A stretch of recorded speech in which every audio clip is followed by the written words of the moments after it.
So yes, today I am going to present you the Interreg Common Sample, the one we are using for the future programming period.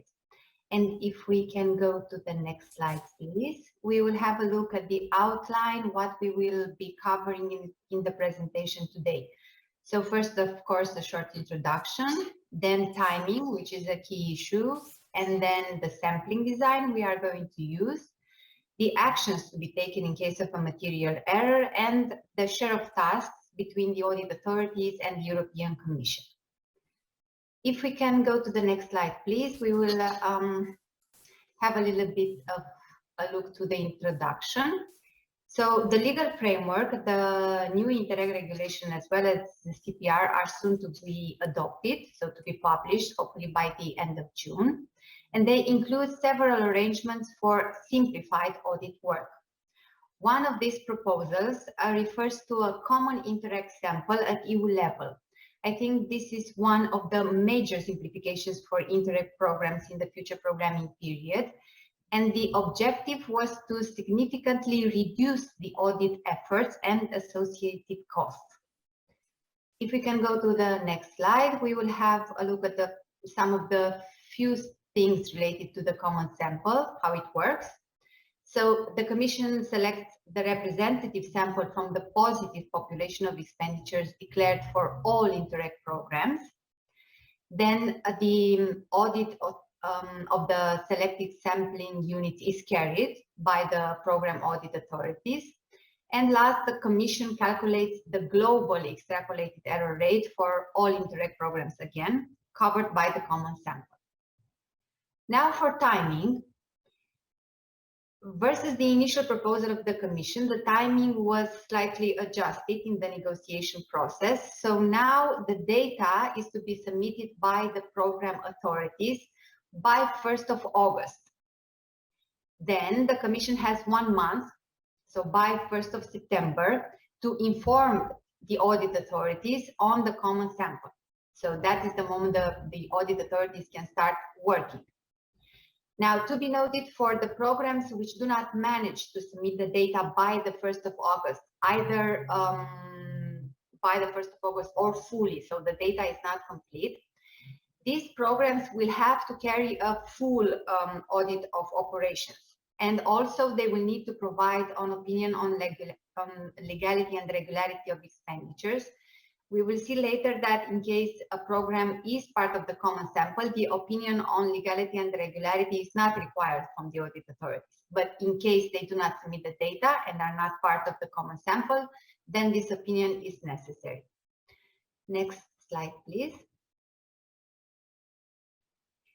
Then, of course, the audit work is carried, and then we need to see the reporting on the results. This reporting is to be sent to the Commission at the latest within the annual control reports via SFC, of course, structured data and detailed information in the ACR. And for each audited sampling unit, the audit authority should provide information related to the error in euro, which is necessary to calculate the global error rate, and also information on the financial corrections applied, if the case, also in euro, of course, in order for us to be able to calculate the global residual error rate. Next slide, please. Sampling design. In what concerns sampling unit, the preferred option which was identified in Valencia, as Katia mentioned in the beginning, these were discussions which took place in 2018, and it was discussed in multiple meetings with Interact and also in the homologs meetings in Sofia. So the preferred option identified there was the project partner, a sampling unit. That translates into the cumulated expenditure declared in the accounting year by a project partner in an operation. The stratification is there and is applied by program. That means that every single program which submits data for the common sample will have sampling units, so audit work will be carried for that particular program. Further on, there will be no differentiation per strand or fund or EU versus non-EU. 2021-2027 is the first programming period when we have an Interreg regulation which covers all. So ERDF, IPA, ENI or future and DG programs.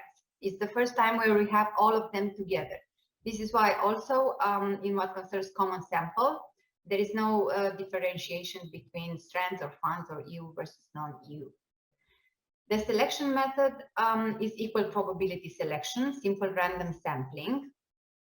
And in what concerns technical assistance, because for Interreg, as you probably already know, TA is to be reimbursed mandatory as a flat rate. It will not be included in the audit work you will carry, but of course the TA amount will be used for the commission calculations in order to obtain the global extrapolation for both total error rate and residual, of course. As we are talking about a flat rate, the flat rate amount is adjusted to the total expenditures on operations. So for the remaining priority axis. So the resulting amount of technical assistance is the one we take into account when we perform our calculations. Also, because we have for the first time in the regulation provisions related to the small project fund, and in there it is clearly indicated that it is considered as one single operation, and that the body implementing the small project fund is to be considered as a beneficiary. This is the partner which we refer to and which we will audit. Next slide, please. Minimum sample sizes by Stratum are rather straightforward. So 3 for programs with less than 500 partners and 5 for programs with 500 or more partners. We believe this will be a limited number of programs. In terms of subsampling, as a general rule, all invoices of the selected partner shall be subject to audit. However, in line with the current practice, in case you see that there is a large number of invoices, the audit authority can use subsample of invoices. However, in this case, if subsampling is applied, the audit authority should report the error at the level of the sampling unit. So partner, you need to extrapolate the errors you identified at the level of invoices to the level of the partner level. This is something many audit authorities do also in the current programming period. The ACR should then clarify the methodology used for subsampling and the way you have calculated the extrapolation. Next slide, please. In terms of population, the EU-level Interreg sample will be focused on the positive population based on which an extrapolated error rate is calculated.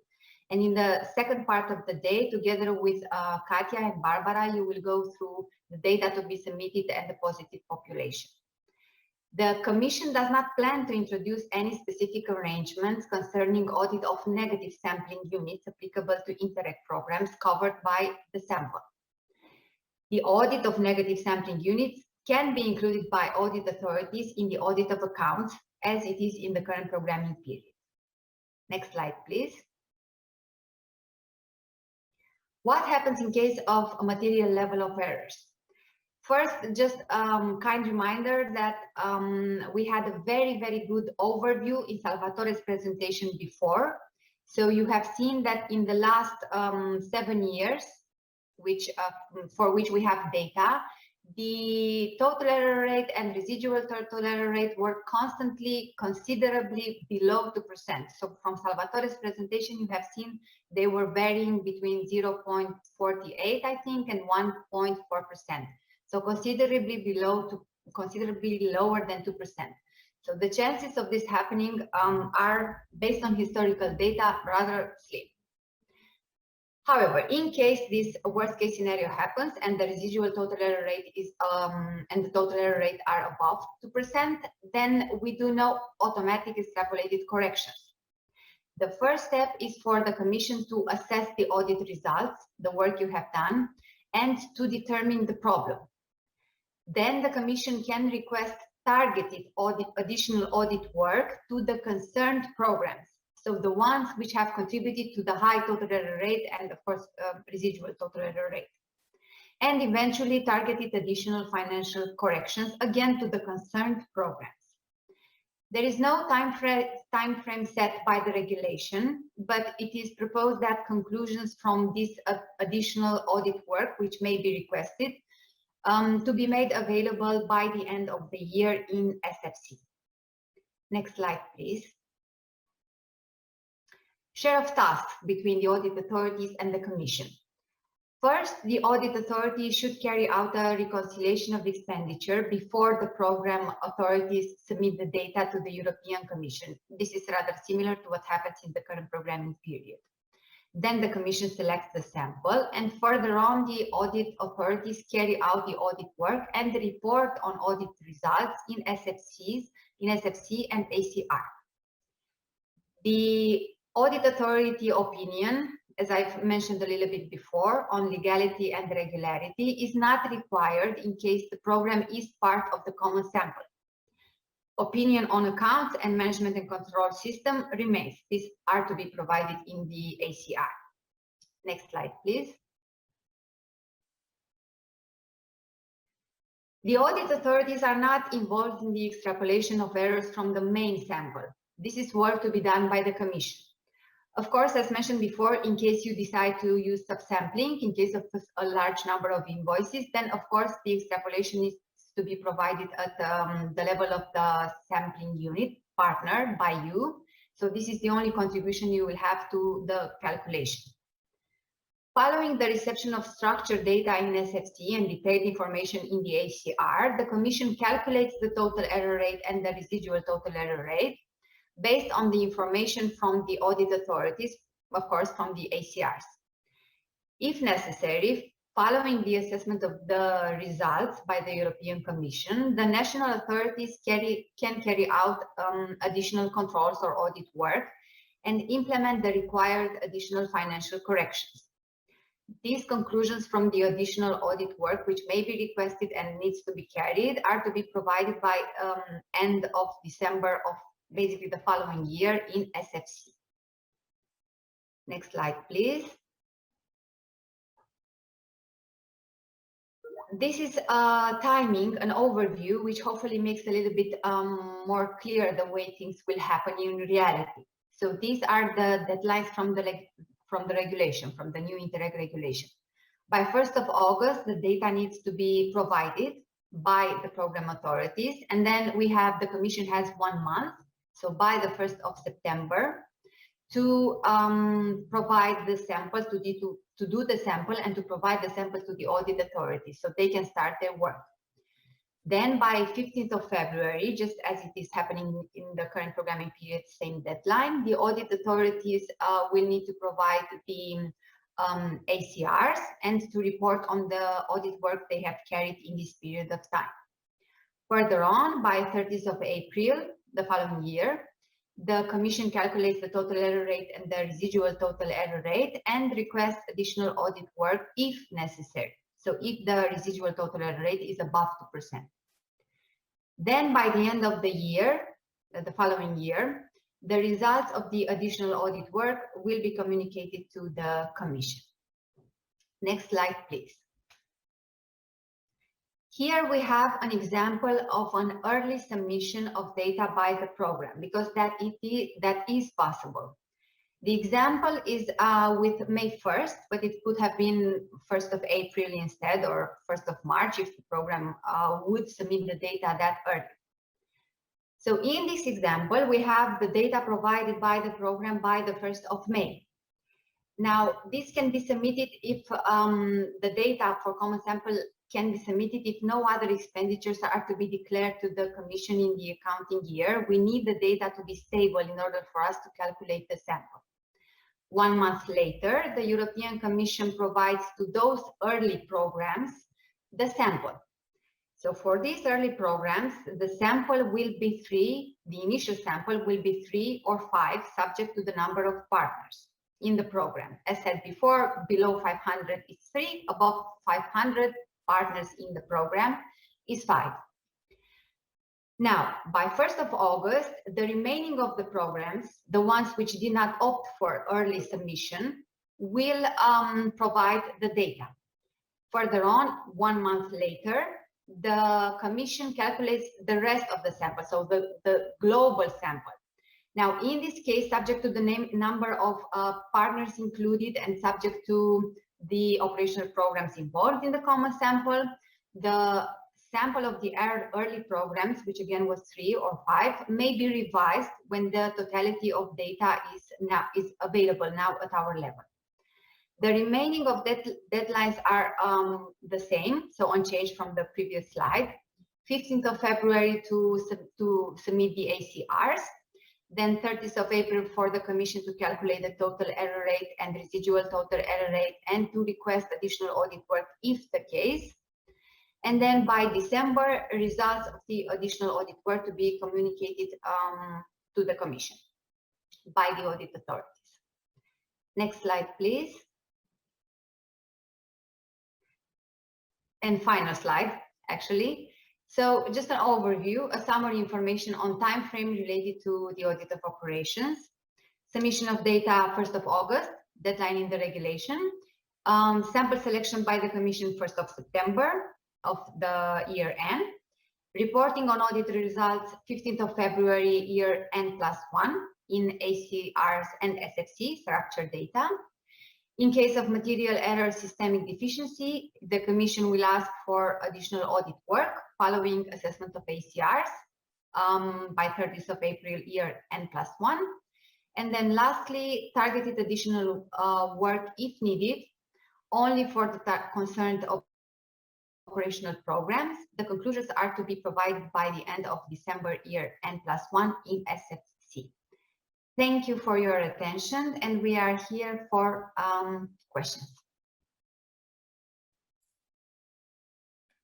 Yes, thank you, Oana. But before we start discussing, we have just seen that Frank Sever, Lothar Kuhl, and Vladislava Glitz from the European Commission, the colleagues from the European Commission, have arrived. And I would like to give the floor to Frank, maybe. Yes, thank you very much. Good morning, colleagues. Good morning, everybody. Sorry for being slightly late. Actually, you've been a bit in advance, so I was stuck in a different meeting. You did well. You started the discussion, and thank you to Anna for this presentation, which I hope will raise now a discussion with all colleagues across Europe. Needless to tell everybody that this new exercise for ETC is for me very important, and that's why I wanted to be present in your discussion today, to listen also to the debate and to the constraints. It's very important to hear your views so that we can incorporate all necessary constraints in the setup of the system. I take note that this is another meeting after lots of discussions already, so we should be also progressing, and we shouldn't rediscuss issues which have been decided already. On our side, we are really open to your comments so that we can make this exercise a success for the future of ETC, with the purpose, of course, of reducing considerably the audit work on the ETC programs to the minimum which is necessary to be able to conclude at EU level, and to address the specific difficulties for some programs. But as Oana said, based on evidence over the years, we see that the ETC programs are providing assurance, so we shouldn't overdo it in terms of audit work. I will stop here. I'm very happy that Rafael also introduced Axel and the team, which is going to take over these issues and the relations with the ETC coordination within the new Joint Audit Directorate for Regional Employment, the DAC service, which will be in place as from the 1st of July. So we'll be happy to continue to chair head this service. And I give you back the floor. Very happy to listen to the debates on this issue. Thank you, colleagues. Thank you, Frank. We've already got some questions and we see raised hands. I think Mart was the first one. So Mart, the floor is yours. Thank you, and thank you, Anna, for the presentation. I was just wanting to clarify regarding the technical assistance. If it is not included in the common sample, what are the expectations towards the audit authorities regarding the technical assistance? What is the work required? Is it something that should be carried out annually or maybe biannually?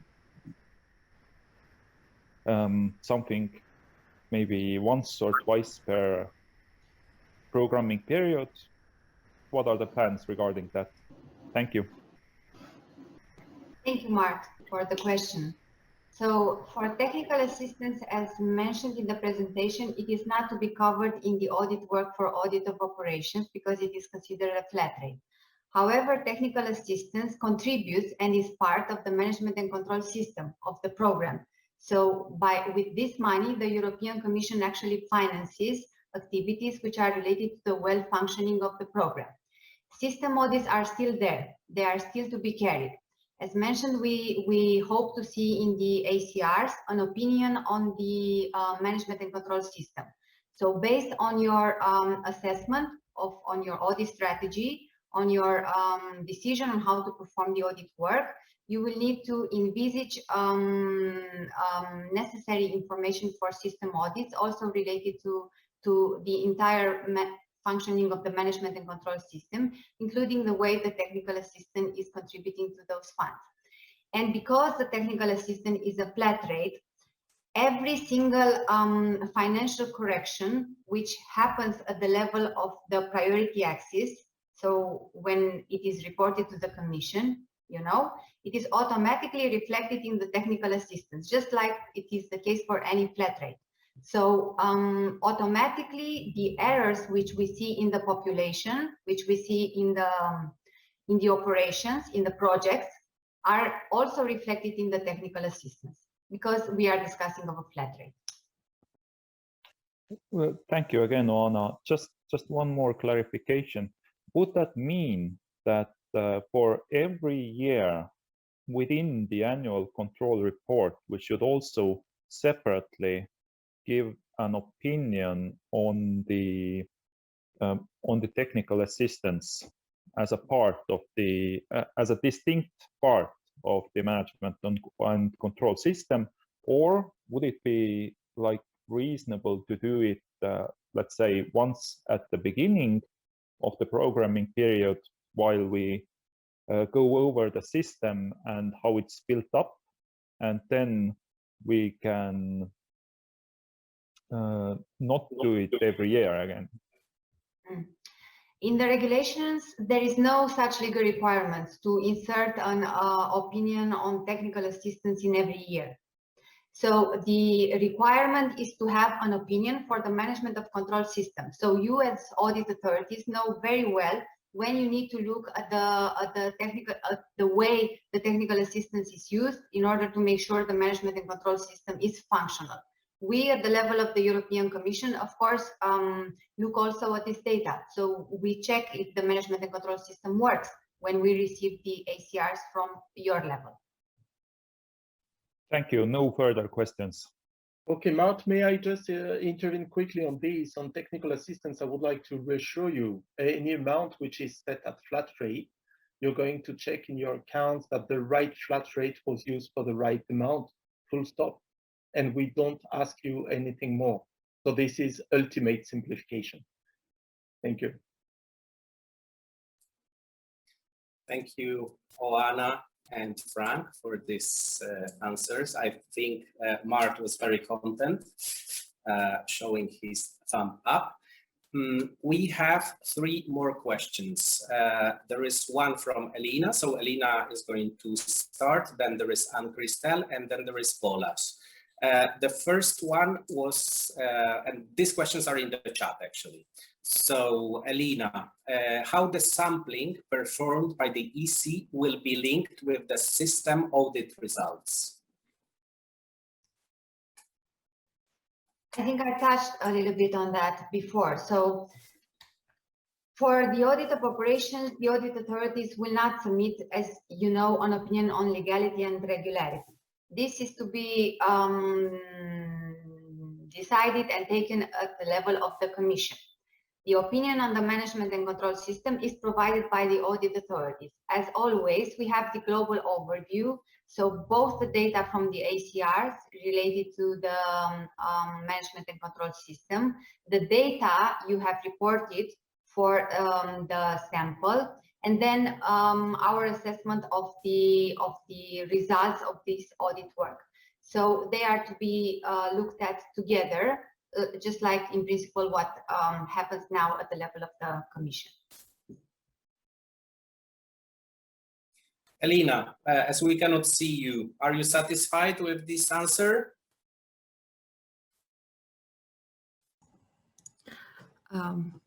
Hello. Actually, the answer, the question was about, for example, now we somehow categorize our system audit results, whether it goes in category 1 or category 2, and afterwards we have, when we're drawing sample, we are having a respective percentage, how large our sample are in the program level.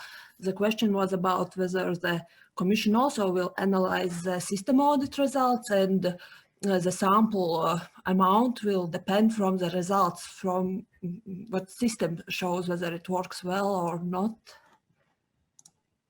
I see, Elena. Thank you for explaining. You are right. You basically don't see the total error rate and the residual total error rate because that is calculated at our level further on. So you do see, however, the results from the sample at the level of your program, because we have certification per program and you perform the work at your level.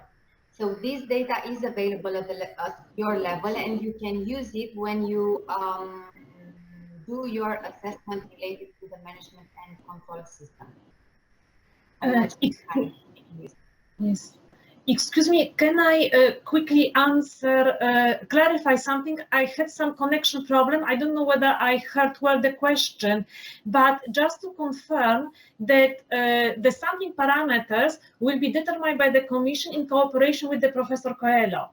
And in reality, based on preliminary analysis of the data that we had so far, we believe that the sample size will be very low. So in practice, whether the system will be assessed in category 1 or 2, we expect that it will have no really impact on the final sample size.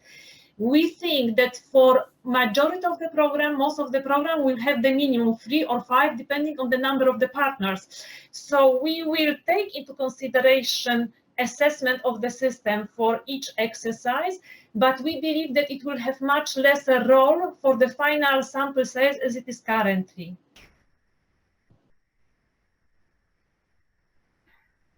Thanks, Barbara.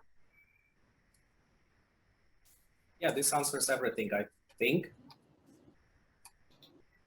Shall we go? I think the nenext question, let's try a little bit the order, was from Anne-Christelle from the CSCC in the chat, and then we move to Balázs and Markus, and afterwards there's another one in the chat. Okay, so Anne-Christelle, I don't know if you want to speak or if we should just read your question. Oh yes, please go, Anne-Christelle.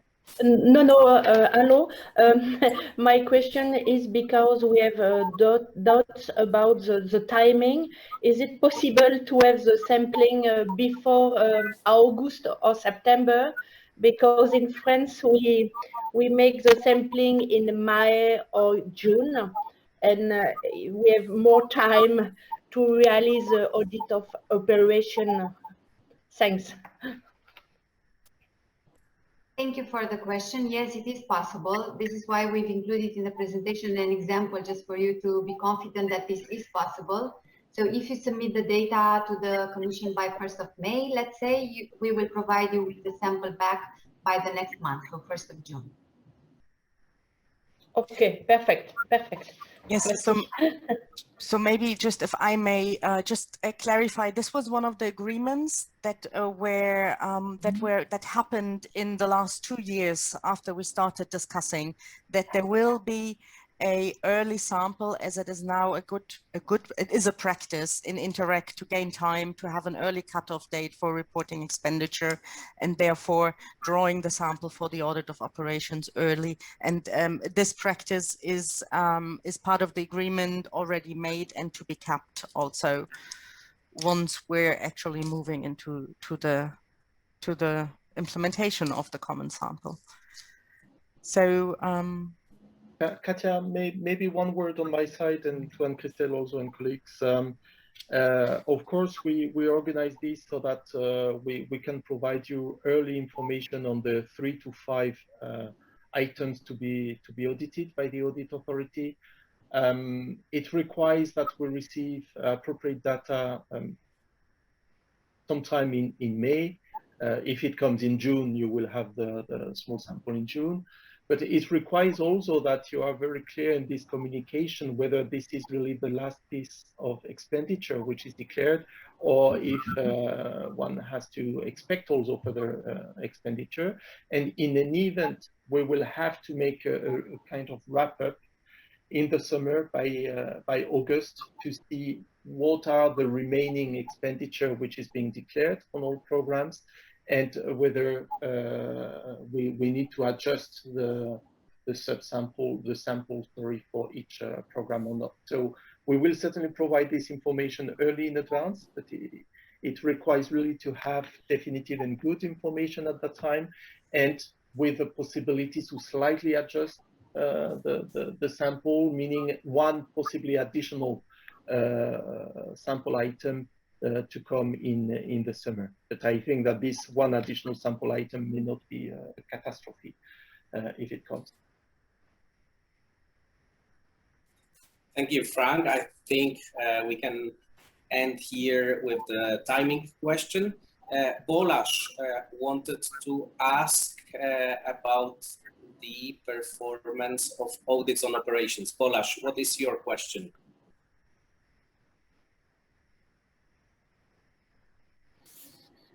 Thank you very much. Do you see me and hear me? Yes, we do. Okay, greetings to everyone. It's great to see a lot of familiar faces, and I hope that everybody is healthy and working at full speed. My question is what I have raised previously, so I am very sorry to raise it again, but I must ask it every time. And the question is, have you reconsidered it to present an obligatory regulation or a very strong recommendation on which audit authority or audit body will be responsible for performing the audits and operations and partners? My question is about efficiency all the time. I will give you a very concrete example. We are audit authority for the Danube program, and we are audit body in the Slovenia-Hungary program. And in the common sample, if there will be an Austrian partner in the Danube program, then I will be responsible for auditing this. If there will be a Hungarian partner in the Slovenia-Hungary program, then the Slovenian audit authority will be responsible for it. So I will have to go to Austria, and Slovenian audit authority will have to come to Hungary. I don't know whether this is in line with sound financial management, because either we go there to audit, and I think that's a lot of problems with language, documents, travel, so that's not in line with sound financial management. The second solution is that I outsource it, which is, again, I don't know whether there is the way. Or the third one is what I have received previously, that audit authorities should make deals with audit bodies. But again, I think that would result in we will have a big sample, a European sample in August, and then all the audit authorities will start bargaining and then making deals and agreements. Then I will do this one for you, and then you will do this for the other third country, and then we will somehow check it.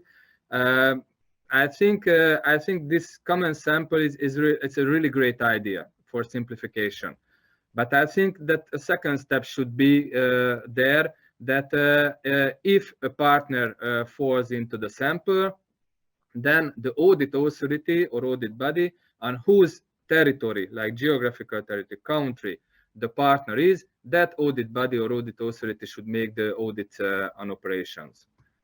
Thank you very much. Thank you as well. Very interesting point. The new Interreg regulation, you know, it requires from Interreg programs to appoint a single audit authority at the level of the program.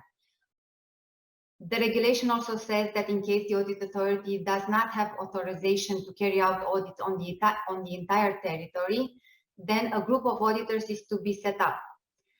So this is the legal framework we work in. In reality, you can either have authorization for the entire area, which means, like you said, that you would need to travel, which is not very sound efficient, or in case you do not have authorization for the entire area of the program, then you make use of the group of auditors. This is not that different from the current programming period. There is basically no change in the group of auditors comparing now to then. So even then you were, I'm sure, audit authority for different Interreg programs, and in reality the group of auditors was contributing to data for multiple programs and so on. In what concerns outsourcing, this is still an option. There is no interdiction in the regulation for you to decide to perform an outsource. And this is why we organize meetings like this together with Interact to try to provide you with as much data as we can and be as transparent as we can, so we can help you to organize your work and make it as efficiently as possible. I think, yeah. Thank you, Anna. I think that indeed Anna said it all. And Balázs, good morning. First of all, I really wonder if your question is based on some experience of difficulties you had in the current period. But I think that these type of issues should certainly be settled in the group of auditors beforehand at the start of the period. And I'm not sure that you need an EU regulation for that. Cooperation programs are about cooperation. So if the group of auditor can, from the start, organize the cooperation, it would, in my view, be extremely efficient if indeed the group of auditors agrees that if a partner is selected through the sample of the program which falls in the member state, in the territory of the other audit authorities, then the other audit authority partner of the official audit authority of the program, which will take that work. I think that I would certainly encourage you to set the cooperation rules beforehand. You may have a point for the programs which involved third countries, and we know very well that under ENI CBC there are sometimes some difficulties to go and audit, say in Russia or in other third countries. Sorry. So there, indeed, my knowledge so far is that outsourcing is being used as much as possible, particularly by the Polish colleagues on these programs, and that there may be difficulties in that regard. And a remark to the colleagues from the Commission, we have to take that into account in case some of these operations which fall into the sample cannot be audited because of these practical difficulties with a third country. So we have to see ourselves how to address this in the projection. But Balázs, I would certainly count on all audit authorities and partners, audit partners, to really discuss that in advance and agree in advance. We are talking about a sample of 3 to 5 items per program. So I'm pretty sure that you can find a way out. Thank you. Thank you, Oana and Frank. I can see in the chat that we have a lot of questions on subsampling, but before we start treating these questions, there is Marcus who has been waiting for a very long time now. So Marcus, the floor is yours. Ask your question. Thank you very much from good time from Germany, and it's good to see you all in good mood and healthy. So just a short question coming back to the timing point and of the common sample. And as you might know, we are interested in the early date, and the question to the Commission is there kind of a critical mass of programs you need from the statistical point of view for the early sample? So meaning, is it a good idea to collect some programs and to convince some colleagues to be part of the early date? That's the question. Thank you. Thank you, Marcus, for the question. When you provide early data, we provide you with an initial sample, but the global sample is decided when all the programs submit their data. So this is why you don't need to convince them to submit with you early, but however, we encourage everyone to be part of the common sample, and you can do as much lobby as you can on this issue, of course. But to answer your question strictly, for the Commission to tell you your sample, we don't need to see at that moment for the initial sample the rest of the data. As Frank also explained before, when we see the rest of the data, so the global sample is there for all the programs. Okay, you understood. We might increase a little bit your sample. Okay, thank you. So maybe Joanna, could be good to complement the reply to Marcus also on what happens at the start of the programming period, where we may not have a sufficient critical mass of programs declaring expenditure. That is a very good point, and it's tricky as well. I think Barbara can help me a little bit here, because she is, as Rafael said, our guru on statistical and sample. But the reality is, yes, we count on as many programs to be part of the common sample, and in order for the sample units to 6 to 3 and 5, we need a number of programs to be there in the sample. Okay, so indeed, in the initial years, when it might be the case where not that many programs are ready to submit data, then we need to think a little bit on how the sample would look, and it may be increased versus 3 or 5. But Barbara, if you want to say more, please. Yes, we expect that the most difficult years for a common sample will be the first 2 accounting years. In the first accounting year, possibly there will be even no program submitting an expenditure, so the problem would be solved. In case there would be 2 free programs, in practice, it doesn't make so much sense to carry out common sample, because probably the sample size for each program would be the same like having individual samples. So we need to discuss internally and with you what we do with the first 2 years, because for the first year, we assume that it doesn't make sense. This is clear. For the second accounting year, we need to see how many programs will be declaring the expenditure. If there will be 30 programs in the common sample, obviously it makes sense.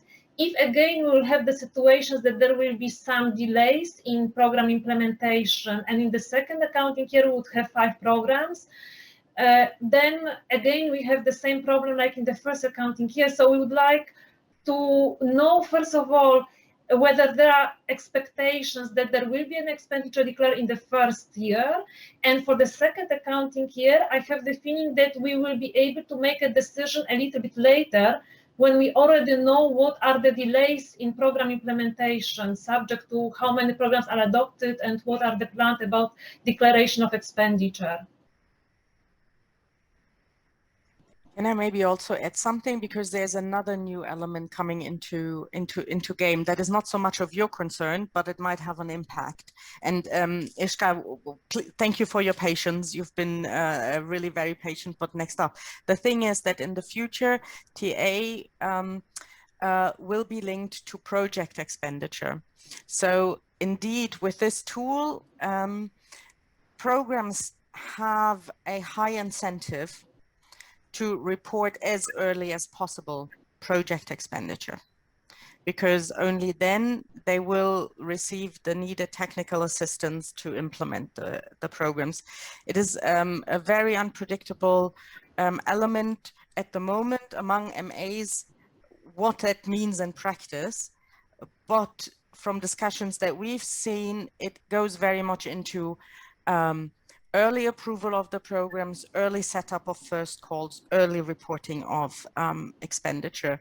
So, but as Joanna said and Barbara, we probably have to look into this a bit further once we get there, but many new elements that will keep the thing very interesting, I guess.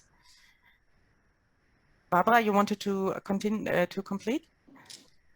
We would be very interested to hear your views whether you expect that in the first accounting year we could have some programs declaring expenditure.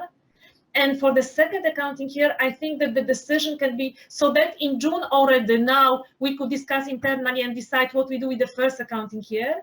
And for the second accounting year, I believe that we can make such a decision later when we already know how many programs are adopted and what is the situation on the ground.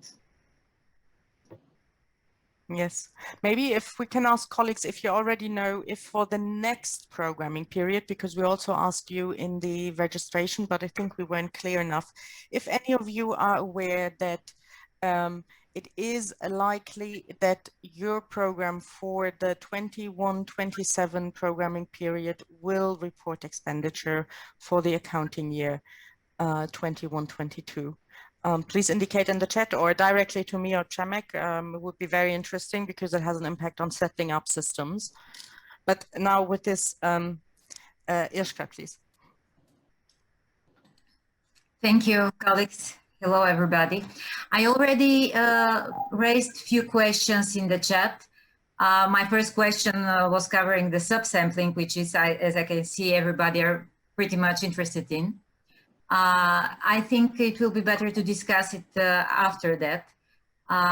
So my second question was covering the options the audit authorities to audit or not, as far as I understood, the negative amount. This is important issue. I would like to know whether we will have this, how to say, freedom to use our professional judgment and to decide whether to audit, to which extent to audit the negative amounts. This was my second question. But before that, I would like to extend the question raised by Balázs, because, you know, in Bulgaria, we are an audit authority for 3 programs, which are with non-member states. So I would like to hear the opinion of other colleagues which are having the same, a part of the same programs. Are you planning to continue using this useful tool, in my opinion, the group of auditors, or you're planning to go for outsourcing? Because actually at this point, our plans in Bulgaria are to continue with the group of auditors, because we don't have the, it will be really extremely difficult to go on the another territory of non-EU member states, especially in this COVID situation. It will be a real struggle for everybody, I believe. So I would like to hear the opinion and the plans of our colleagues. So thank you.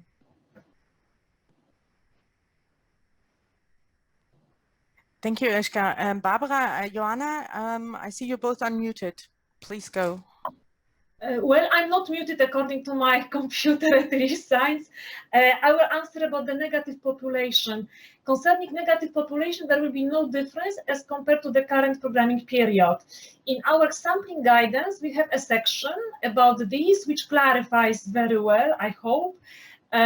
Please contact us if there are some unclear issues inside. But what we expect, that the audit authority decides either to do separate sample of negative items, which is not based on a statistical selection, or can integrate audits of negative amounts within audit of accounts directly. And we don't expect audit authority to check underlying invoices. What for us is interesting to check whether the amounts corrected in the IT system and deducted from the declarations is equal to the decision of the member states or decision of the Commission about financial corrections.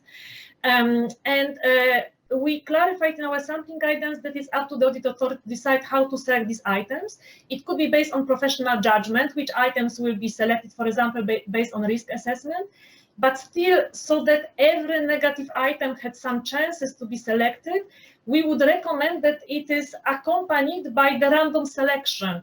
It doesn't mean that we expect audit authority to extrapolate this error. It will be exactly as it is now. It is simply to make sure that there is a proper system of recording corrections and proper deducting them from the expenditure declared to the Commission. Thanks, Barbara. And Katja, my proposal would be, before we start subsampling, there is a very easy question from Katarzyna.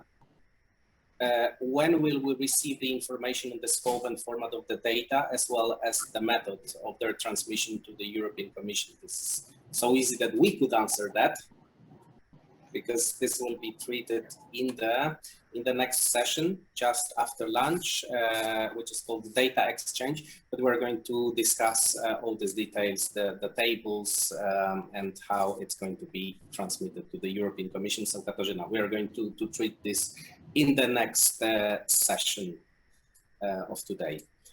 And I give back floor to Iskra. Maybe it's time to start discussing the subsampling. So Iskra, the floor is yours again. Okay, thank you. I saw that it's a really interesting topic for almost all the colleagues. So my first question was about the parameters which we should use.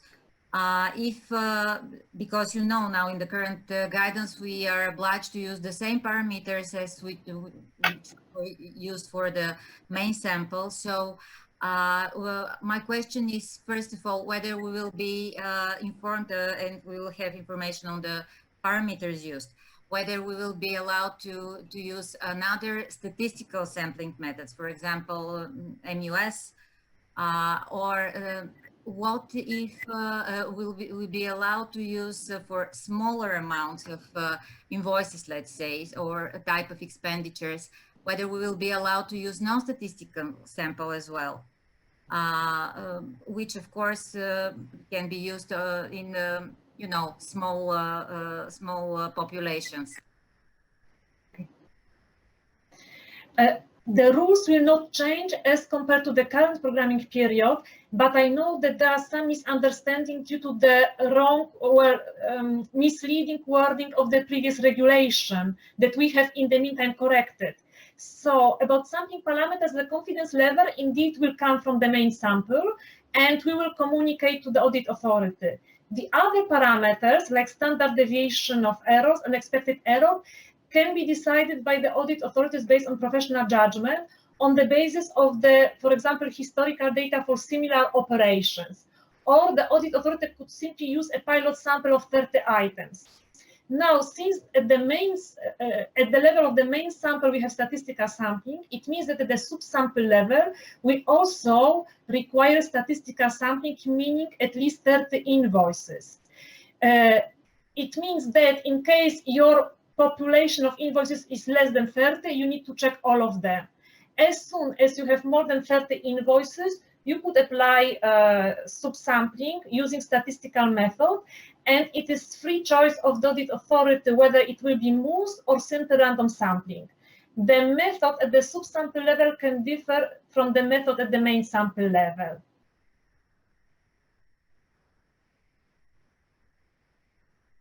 Did I answer all the questions from you, or still there is something pending? Just a small part of my question I would like to repeat. What about the non-statistical sample? This is my question, because you know the statistic for these smaller amounts like 50, 60, 100 units, you will expect to use statistical sampling method in all cases above 30. Is it correct? Yes, exactly. It is due to the fact that at the main sample level we have statistical sampling, and that's why we require also at the subsample level to have statistical sampling to ensure that the precision that we calculate at the main level more or less corresponding to the real precision, because each time the audit authority is using subsample, the actual precision is a little bit less. So we want to avoid the effect of diluting the precision. Okay. And I would like to clarify, I don't know whether it was a question from you or one of the colleagues, that we don't expect in the audit strategies to put a lot of details about subsampling, because we know that the sampling parameters can change, and we will provide the confidence level. There is a lot of freedom in the sense that the audit authority can freely choose whether to use smooth or whether to use simple random sampling. So in the audit strategy, we would simply expect some confirmation that you will be using statistical sampling at the subsample level. And each time that in reality you experience some problems, either to determine parameters or you have the doubts, you can always contact the auditors, and they will submit the case to us if difficult technically, and we can still consult professor. So please don't hesitate to contact us each time you have doubts. Thank you very much for the exhaustive reply. Thank you, Barbara. I think it's a very good message. Don't hesitate to contact us. So please do. I think this also answered the question in case of subsampling, what method will be applied and what will be the parameter. So we covered this. And I think with this, we can turn to Rafael's question, who also raised his hand. So maybe you want to ask your question directly and we don't need to read it, Rafael. Okay. Thank you. Well, I suppose that you will provide us information on statistical parameters. You said that we'll receive information on the confidence level, but in terms of standard deviation, authorities shall use professional judgment and on the basis of historical data. In the first year of implementation of a new perspective, might have this historical data, but in subsequent years, it will be very difficult to find anything reliable on the basis of 3 to 5 partners audited within a year. My question is on the chart that standard deviation calculated for the main sample in simple random sampling cannot be directly applied for calculating of the subsample size, as it produces unreasonable high results. We have faced this problem on a few occasions, and it's very difficult to overcome this problem. I didn't find any solution in guidance for that, because when you, in our cases, when you take a standard deviation value from the main sample, you might end in auditing 50 or 100,000 items in a subsample invoices. I mean, so there is no clear methodology, no approach how to overcome this problem in the guidance.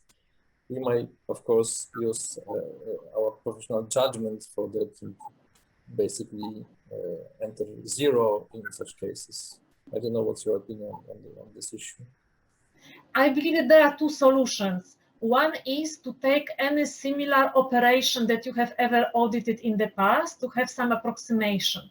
And in my view, the easiest solution, it's not that I want to promote it, but in my view, from technical point of view, it's the easiest, is to simply take a pilot sample of 30 items.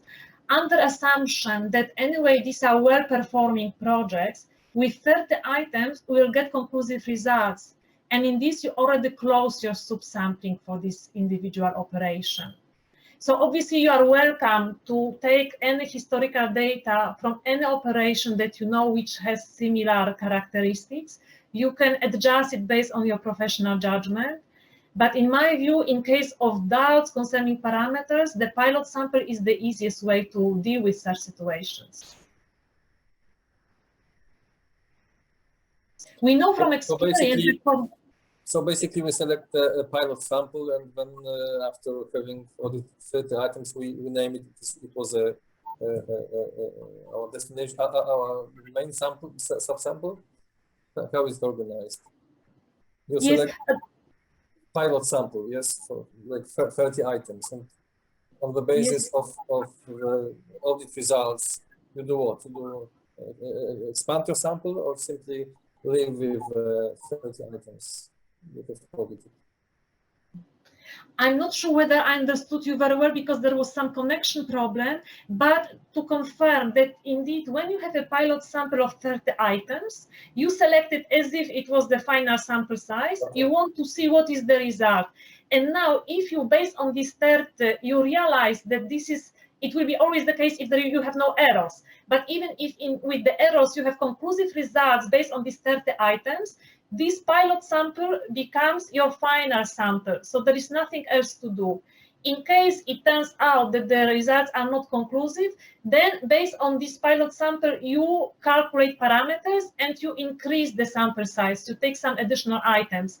But from experience, due to the fact that majority of the operation don't have errors, in fact, this pilot subsample becomes a final subsample for the individual operation.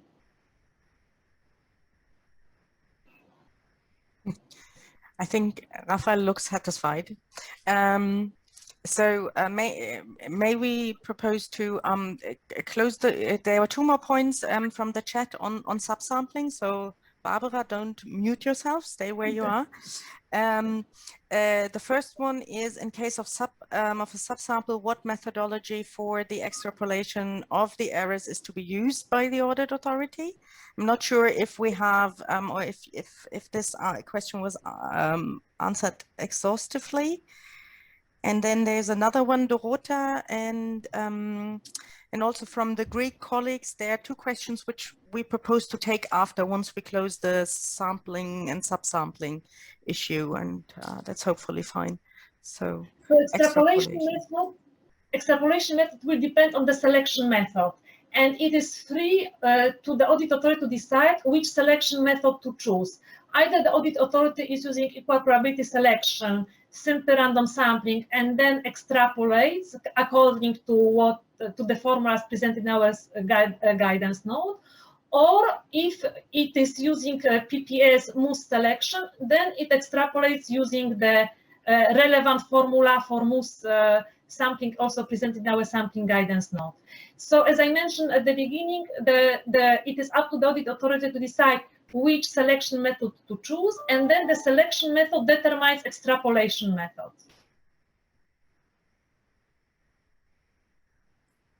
Thank you, Barbara. I hope. Well, I guess the colleagues from the Greek Audit Authority will let us know in case this is not clear. And then there's a very specific technical question, which is, we would like to ask if a customized software will be used which covers the SRS method or also another sampling techniques mentioned in the sampling guidance. And I'm just quoting this because I don't know what that means. Okay, for the time being, we are not planning to prepare any sophisticated software in this regard. What will be in use is our templates, Excel templates that we have distributed a few years ago and that usually audit authorities are using, or they prepare their own templates.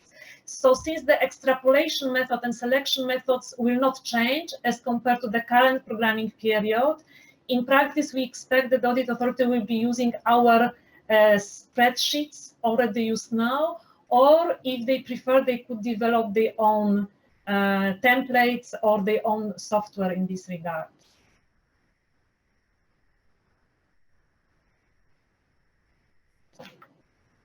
Thanks, Barbara. Okay, as said, if something is not clear, please follow up either in the chat or by raising your hand. So there were two more questions, one from Dorota, which is coming back to the group of auditors to clarify, is a GOA obligatory in case of outsourcing the audit work for a cross-border partner country? But I guess that goes for any cooperation program, so also the interregionals or the transnational. I think Joanna, maybe. Yes, I will try to I think I need to explain it again because as questions keep appearing, maybe I wasn't clear. So we have the audit authority, which can do the entire area. When this is not authorized at the level of the program, then you have a group of auditors. So an auditor from each partner participating in the program goes and makes audit in that country. That is possible together with outsourcing. They are not excluding each other. So you can still have a group of auditors and outsourcing. If this happens sometimes, it also happens in the current programming period. In theory, it is possible. There is no restriction on this on regulation on our part. Katya, do you think I made it clear? Or? I can see Dorota has just raised her hand. Probably she's got some even more detailed questions. So Dorota, the floor is yours. Thank you. Thank you for the floor. Let me start with saying hi to Katya, Przemek. Thank you for this event, always precious, and hi to everyone. So my question is quite simple. I was not meaning to ask if we may, but if we have to have a group of auditors.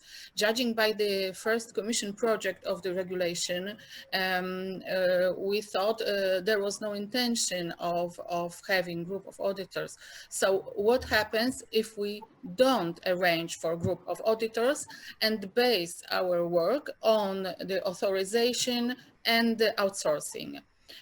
Would that be okay for the commission? Now it's more clear. Thank you, Dorota, for explaining what you meant. You are right. The initial proposal of the Commission did not contain the group of auditors. It wasn't mentioned there explicitly. But the member states in Council and then in the negotiations brought it back. So now you do have group of auditors. However, it is not mandatory per se. So if the audit authority has the authorization to carry audits on the entire program area, you do not need to set up GOA. The only moment when you need to set up GOA if you, the audit authority, do not have authorization for the entire program. So it is for audit authority to decide, to have it absolutely clear. This is a very good question, Dorota. Would also be my question, because I think it's the regulation says it's if the audit authority does not have the authorization. So I think this is a decision to be taken at program level, basically in monitoring committees. This is something which is to be discussed, you know, because it doesn't say the audit authority decides if it has authorization. It says where the program, you know, has authorization at the level of the entire area. So I think this is a decision to be taken together with all stakeholders, because you have multiple member states involved, and yeah. So let me ask another question to have everything absolutely clear. Are we discussing at the level of monitoring committee the authorization of the fact of having group of auditors? Because if we have authorization, which is really the basic, the most important decision, do we still need to ask as the audit authority for a group of auditors? And is it for monitoring committee to decide how the audit work will be performed? Okay, I think it is even a little bit more simple than that. So when the programs are submitted to the European Commission, you have a field on audit authority. So in there, at that moment in time, you basically say how you will perform the audit. So either for the entire area or with group of auditors. Now, if you decide for a group of auditors, you do not need to go back to the monitoring committee and ask again. This simply happens. So when you submit the program, you decide. We do it for the entire area. The program is submitted by the member state. So, you know, by basically all the bodies which are contributing to the development of the program. Because if also the audit authorities contribute, I think, to the operational program when they are submitted with the part related to the audit authority.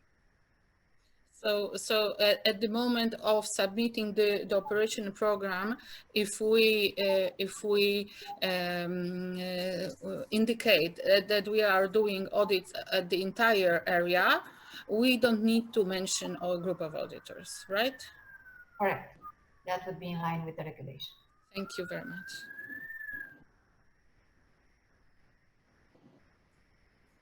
Okay, group of auditors is done. There is still one question from Rafael in the chat. Which authority provides population for sampling to EC and reconciles data, confirms its correctness? It's also the topic of the next session, but I don't know if we want to touch upon this or not. Oana has already answered during the presentation that actually we expect that the audit authorities make exactly the same type of job as it is done now. Prepare the positive population, reconcile with expenditure declared to the Commission, and then submission of the data. I think it's more logical that the audit authority submits it, but in case there would be internal arrangements that it is the managing authority or the body having accounting functions, which finally submits the data to the Commission, this is fine for us, but we would like to ask audit authority before to reconcile with expenditure declared to the Commission to find out that this is really correct, because reliability of our final results of the common sample depends on the quality of the data that we get. So for us, it's very important that the audit authorities help us to ensure that these are correct data. One word on my side, this is indeed a very important aspect. As Barbara says, the quality of the results and the conclusiveness of the results depend also on the quality of the population, as you know. And these are sometimes some issues that we had, particularly at the start of this period, with some programs where the population was not totally cleared from these negative amounts and everything. So it's really important that, I mean, who transmits the information is an issue of internal organization within the program authorities. But what is very important is that the audit authority gives it green light to the population which is communicated to the Commission. And there has been really checks on this population, that this population of positive amounts submitted is the right one. So that's really a point of attention for everybody. Okay, thank you. I cannot see any raised hands, and we do not have any more questions in the chat. If you still have questions, please raise your hand, because this is the unique opportunity. We have Barbara and Frank, the major people there in the Commission responsible for the common sample. Yes, I can see one raised hand. So, Iji, the floor is yours. Yes, thank you. I hope you hear me. I want just to say hello to everybody.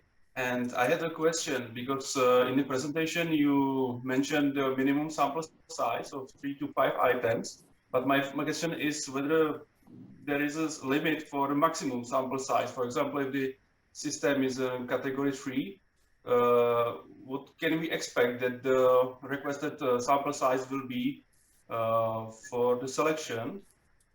And my second question is, when the audit authority is not will not provide the data for the sampling, so they will be out of the common sample and they have to do this own sample. So just to confirm these two questions, whether it is possible.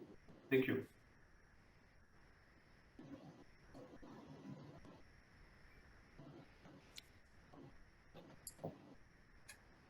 I don't know whether you would like to answer the question. I don't know, I was looking at you, but maybe let's get started. Okay, there is a special case of the category 3 and 4 systems. We know that very often category 3 is actually category 2 with some small elements doesn't work, which doesn't really reflect, which doesn't really imply that the system does not work. I think that these kind of cases we need to analyze case by case. And indeed, there is the problem of the capping of the sample size, because the common sample is in order to reduce the workload. We don't want to have the situation that by joining the common sample, you have higher workload that it comes from the individual samples. In case you will not submit the data, you will get out of the common sample, but you will individually have to do the sample procedure exactly as you do now. So there will be no difference between the mainstream programs and ETC programs. In this regard, you will be obliged to select the sample, produce the results, and also to provide opinion on the results exactly as you do now. So this is not the ideal situation for such audit authorities.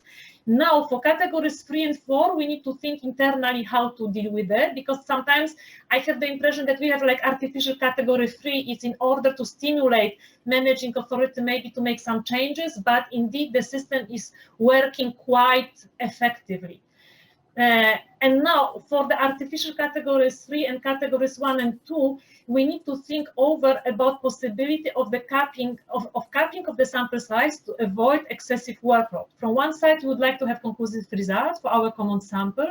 On the other side, we understand and consensus that the sample size must be reasonable and not higher than resulting from individual sampling procedures. So we are now discussing internally that possibly it could be a solution to make a capping of 10% of the sampling units to ensure that what results from the common sample is not higher than what you would have using your own samples. We will discuss internally and we will come back to you at the later stage with this kind of possibilities. But indeed, for me, the biggest problem is about the system which don't function, which are real category 3 and category 4s. And I have the feeling that we have quite rare cases so far. In fact, it doesn't happen, or it's very exceptional. And for this kind of cases, I suppose we will be deciding case by case how we deal with it in the common sample, because if you have just 3 items for such population, we don't solve the problem with such small sample size. Iji, I think you wanted to comment on this, and then Dorota. Yes, I think this is still open, but we will expect the reply from you. But I have one more questions, and I need to clarify one bullet point on slide number 7. It says that a small project fund will be audited as one operation. I just want to say that small project fund expenditure has normally 20 projects and 20 partners. So I just want to know whether the audited as a one operation means that the sampling unit is a small project fund, the beneficiary, or just to confirm that the project partners are the sampling unit, not the whole small project fund. So this is it was not clear to me, but I guess it is the expenditure of the project partner, the sample item. Thank you. This issue was discussed in the Interact workshop in December 2018. And please correct me if there is some misunderstanding about the legal framework. But what we discussed and decided was that the partner is our sampling unit, means actually the whole small project fund. And the lower level are considered as recipients. And then the audit authority will select or not, depending on the sampling results, this small project fund as one partner. And then to select recipients, subsampling could be applied. Yes, okay. I confirm this. It follows the logic of the regulation, as the small project funds with Article 25 becomes its own operation in this case, and we don't have at the final beneficiary, at the final recipient level, no longer the typical Interact project structure. So, and I think what Barbara said, the idea was to recommend subsampling in case the SFP beneficiary is sampled. May I intervene at this point on the other issues raised by Jerzy? By the way, good morning, Jerzy, colleagues. I think that we need to be extremely clear on the fact that, and colleagues may correct me if I'm wrong, but the intent of the legislator was not to leave this common sample optional, in the sense that we say you can provide or you can't provide data. The purpose of this sentence in the regulation that if the audit authority or the program authorities have not provided the data by August, they have to carry out their own sample. The purpose of this provision is really to protect also the Commission and the overall sample, because we can only draw a sample if we have the data. If we don't have the data, we cannot draw the sample. In that case, there is a kind of price to be paid by the program authorities, which is that you have to draw your own sample late in the process, and you have to carry out all the audits between August and December, because then somewhere by 1st of September, we have to inform the program authorities, sorry, colleagues, you have not provided the sample. We expect you to do your own sample in line with the parameters. And this could be, if it is a statistical sample, up to 30 items and more, to be audited between 1st September and December. So it's very important that you take that into account. I mean, failure to provide the data may be problematic for you. And I would very much expect that we don't discover by chance in August that we have not received data. I mean, there should be some communication between us if there is any particular problem. So this is an important point to clarify, and I would like maybe colleagues to come back to this issue of the category 3-4 systems, Barbara, to clarify further, because personally I have to say I'm not a specialist in statistical sampling, so I just try to survive with the colleagues based on their knowledge. But I have the feeling that it does not have such a big impact overall for ourselves, unless you tell me that you have a category 3-4 for all ETC programs altogether, in which case our global sample will be very high. But we are not there. Oana explained clearly that up to now, indication is that most of the programs are between category 1 and 2 with a very good error rate reported across the board. So can we clarify this? And also the fact that I do hope that there is no fake category 3 system. I do hope that everybody is professional and puts a category 3 when this is necessary. And I do hope that this is done when it is necessary. It is our duty as audit authorities. Who can intervene on this? Okay, so maybe to clarify about these 3 and 4 categories, indeed, they will not have overwhelming impact on the common sample size. So this is not the problem for us in terms of all the programs, sample size for all the programs, but we need to think internally what we do in such a case for this individual OP with the category 3 and 4, because if the system does not work well, do we still stick to the small sample size? Or because we will have anyway conclusive results for the whole Europe, for the all ETC programs, or we expect to do something more from these individual OPs. So this is to be discussed. Now about the fake category 3, I was meaning that sometimes there is the category 3 concerning, for example, only part of the period or only one body. So even if there is category 3, we can still decide that for the sampling purpose, we can consider it a category 2, because category 3 is only related to ancillary elements of the whole management control system. I was meaning fake in terms of the statistical sampling, not in terms of the position of the audit authority. Maybe Rafael here, maybe I can make a further clarification is on the opinions, because here we are on the EU sample. But according to the regulation and the annex on the audit opinion, for the programs, which now we understand that will be all of them that will join the EU sample, the audit authority is not requested to give an opinion on legality and regularity, and this is normal because you will not have a representative sample, because the representative sample will be at EU level. So I think in the model, in the annex, there is a specific reference that you are not requested to do it, but you still have to give an opinion on the management and control system. And that is where this category 3 or 4, you will have to report this in the annual control report, in the audit opinion, and see what is the impact. Of course, I understand you, in terms of synergies, you can use your 3 operations to also test a little bit the system. But I think the importance of this category 3 or 4 will be basically for this opinion on the management and control system, and then you will have to assess the impact, and we will have to see together what are the measures to be taken to improve the system of this specific OP, which is nothing to do with our opinion as Commission on the legality and regularity of the ETC expenditure that will be done in the view of the global error rate and residual error rate. So I think that's important maybe to clarify this, that for your individual opinion on management and control system, the category is relevant, but not to determine the sample size on the EU sample. Yeah.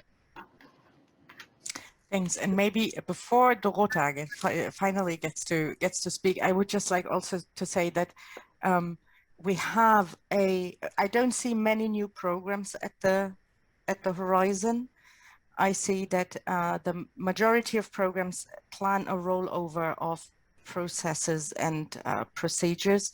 We need to discuss what will be the impact of no longer having a certifying authority, but an accounting function, which is a simplification. So it's actually less in terms of management and control system description. So let's not discuss systems 3 and 4. If best case scenario, we will see a continuation of what is happening, and let's cross that bridge maybe when we actually get there. But just a comment and thought from my side, because we like to plan for the worst case scenario, but maybe it's not always needed. Dorota, please. And then there are a few more questions in the chat we will come back to. Yes, thank you. Actually, it's a question concerning the common sample this time, and maybe it's very simple and obvious, but somehow it escaped me.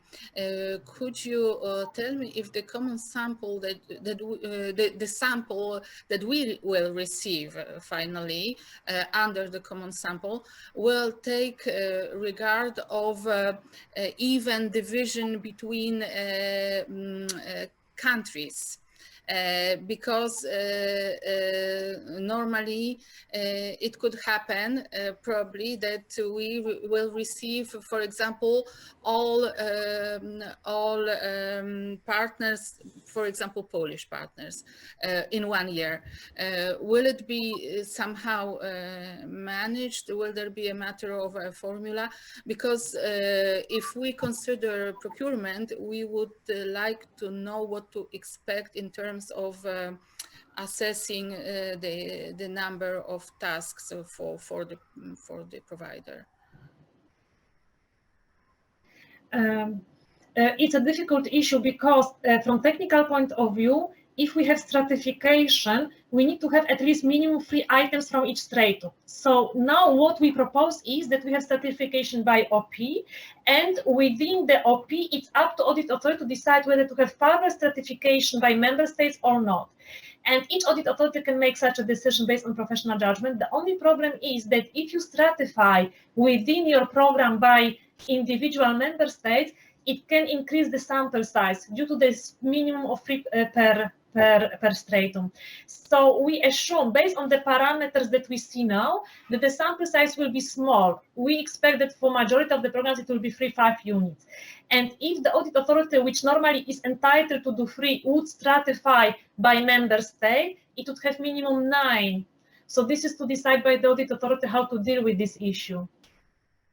Whether to take the risk to have more audit work or not.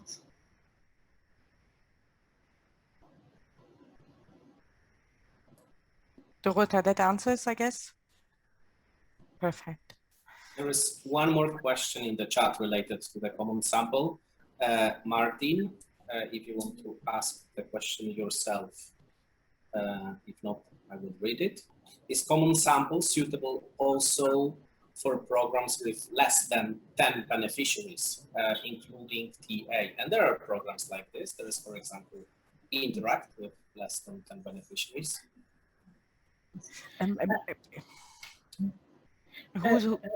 Yeah, okay.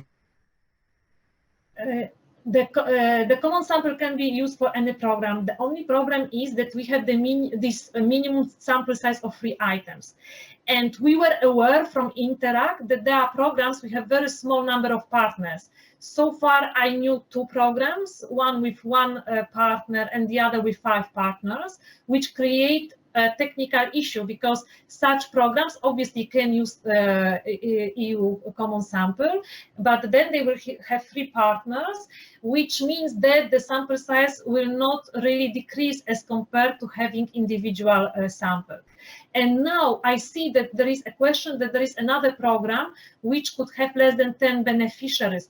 We would be very grateful if there are more programs of this time that we are informed. We will be discussing with Professor Coelho in June how to deal with this special issue. So for us, it's important to know how many programs are touched by this problem of having very small population size, because you can make obviously statistical sampling for this program. They can be part of the common sample.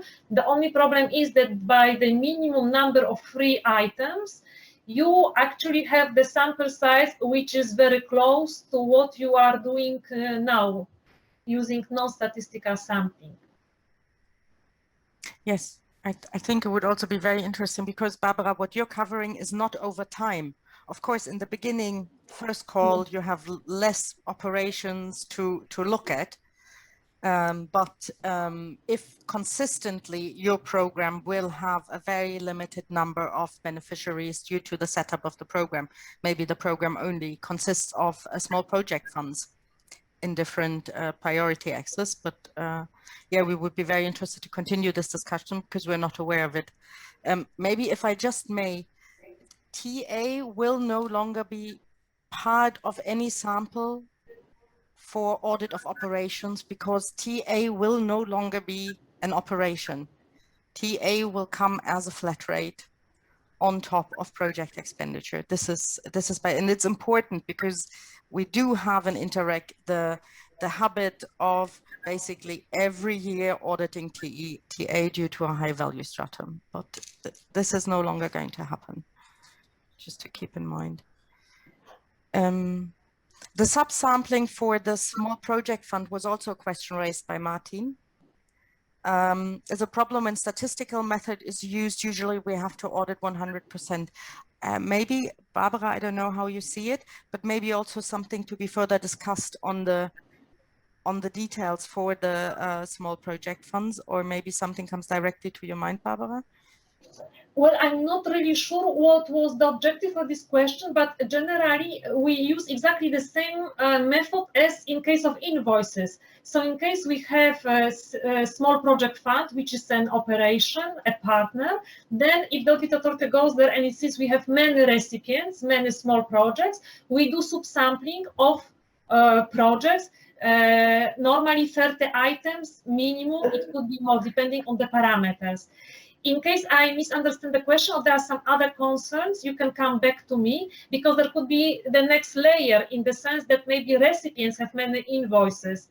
There is like this 3-stage sampling, which could complicate the life of audit authorities. But here is the similar situation as we have now sometimes with this kind of 3 stages, that first the audit authority select a sub-sample of individual small projects. And then within each project, if there are more than 30 invoices, they can subsample invoices for each individual recipient. Barbara, I can see that Martin raised his hand, so maybe he wants to comment himself whether he has some more details. So Martin, the floor is yours. Yeah, by the small project fund, there is that problem that it tries to have a subsample by the items, not the micro-beneficiaries, but the items. But anyway, we have to audit almost every micro-beneficiary.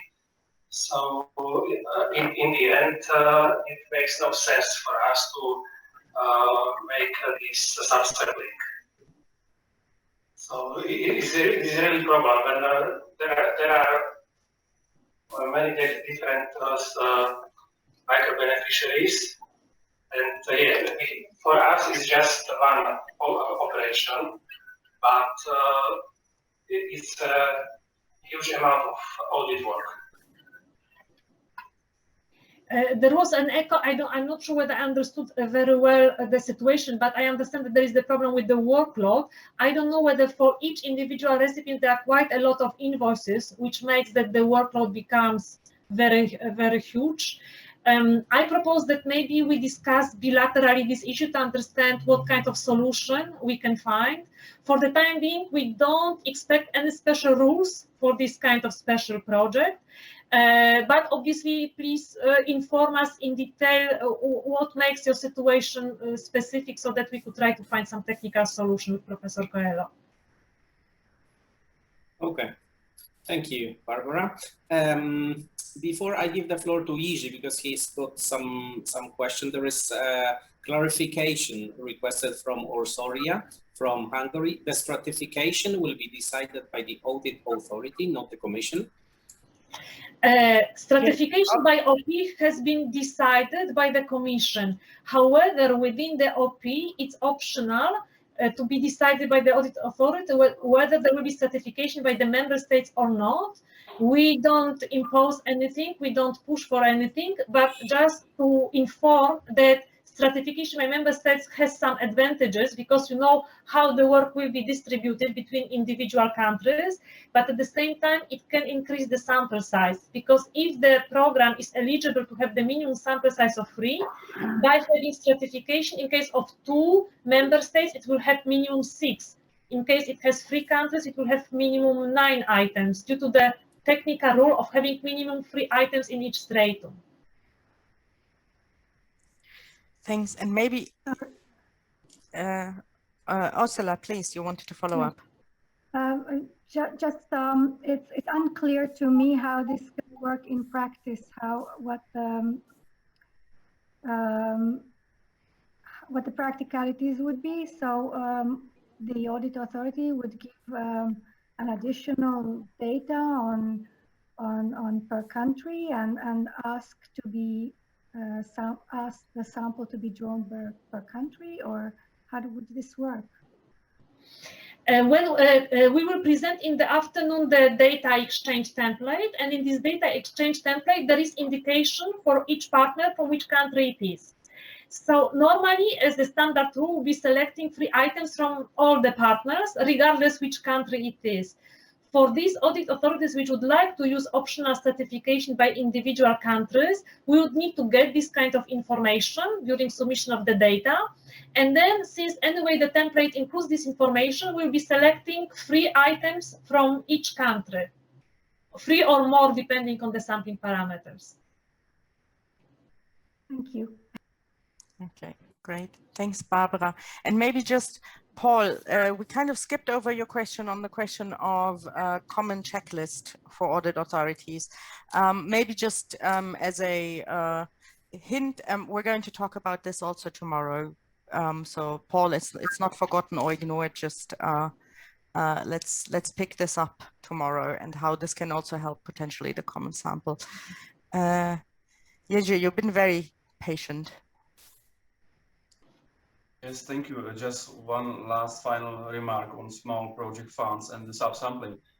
Yes, the problem with the subsampling of small project funds is the huge workload, because, for example, if you have 20 final recipients and you split the expenditure into the invoices, it will, and the minimum sample size is 30, it will result in the workload where you have to visit, for example, 15 final recipients, and when you have time pressure because you start to work in September, so and you have to travel a lot because you have to visit 15, for example, final recipients, then you get the problems because you are under the time pressure, and the sample is, from my point of view, quite huge, because it's I don't know how we could manage in such short time to visit 10 or 15 final recipients. So this is, from my point of view, the problem of the subsampling of the small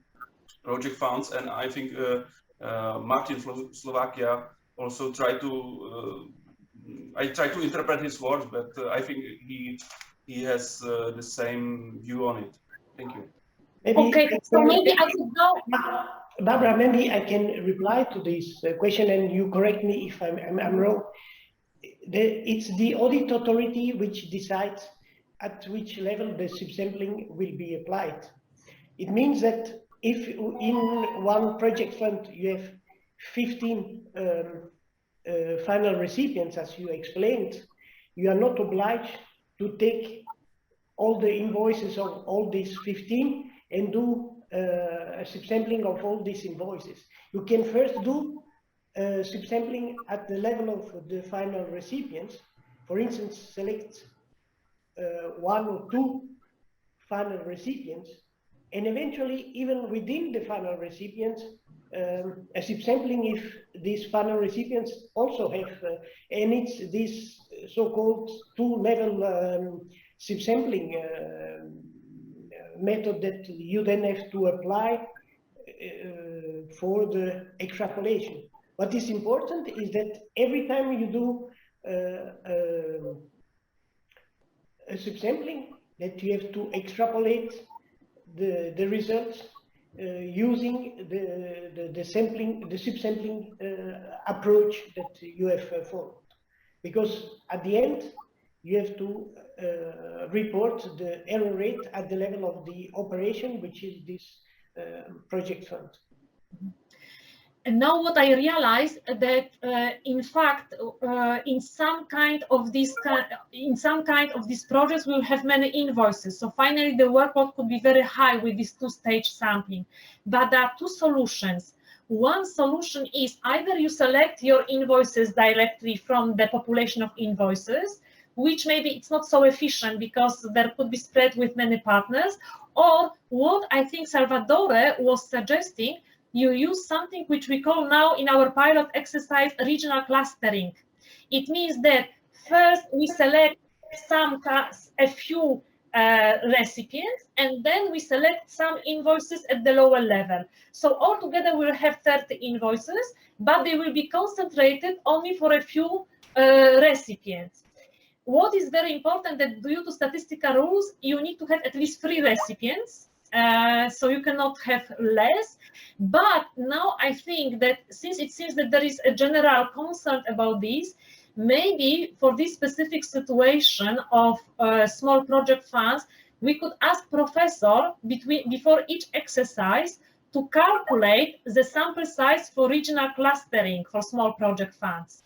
And like that, the audit authority will receive information in case the small project fund will be part of the sample. They could use, for example, 3 partners, 3 recipients, and for each recipient, for example, 10 invoices. So that is clear for everyone that this is possible without calculating individually sampling parameters. This would be great if you could ask Professor and to clarify on this topic. Thank you, Barbara. Yes. And to cheer you up that since now we have simple random sampling, these operations will not be as often selected as now, because I suppose now they are selected more often due to their high value. In simple random sampling, value does not matter, so there will be no so frequent cases of having these projects in your populations. But if yes, it's not a problem. We'll ask professor to calculate standardized sizes for regional clustering for this specific situation.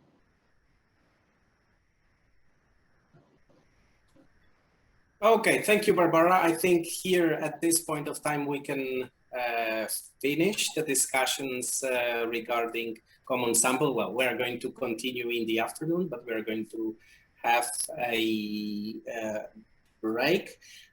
Before I give the floor to Frank, and I wanted to tell him something that before we were discussing that our next meeting will be presential next year, and it's going to be Turku. So Frank, expect an invitation from us as well.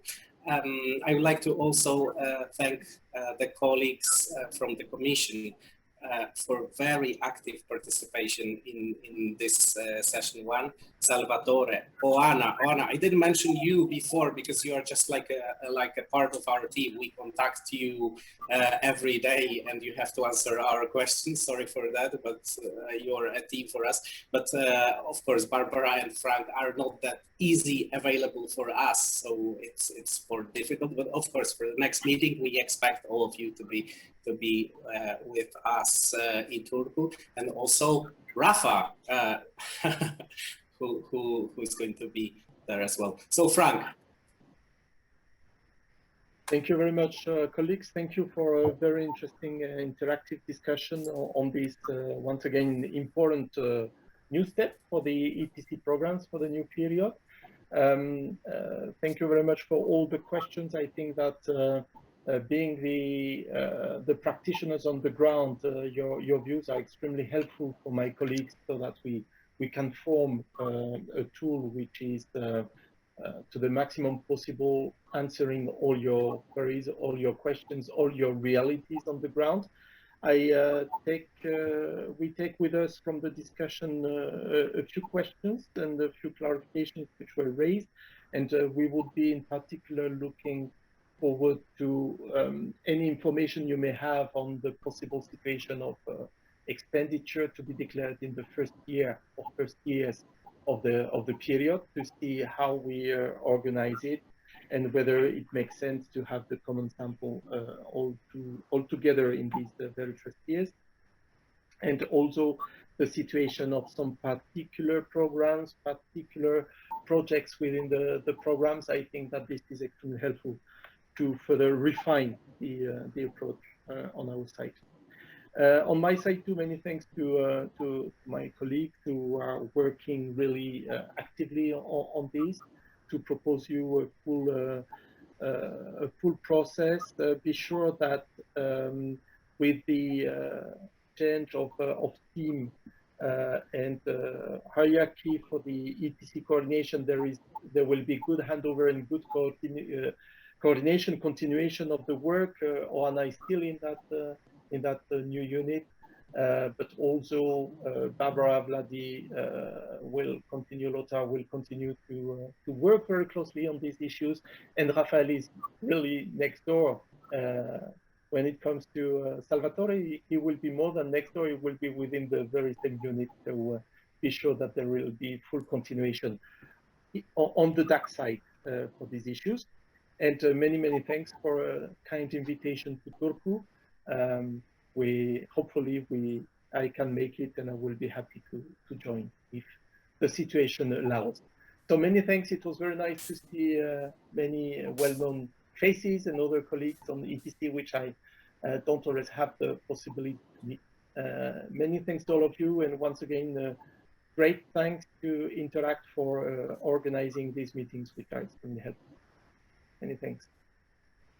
And good continuation this afternoon and tomorrow.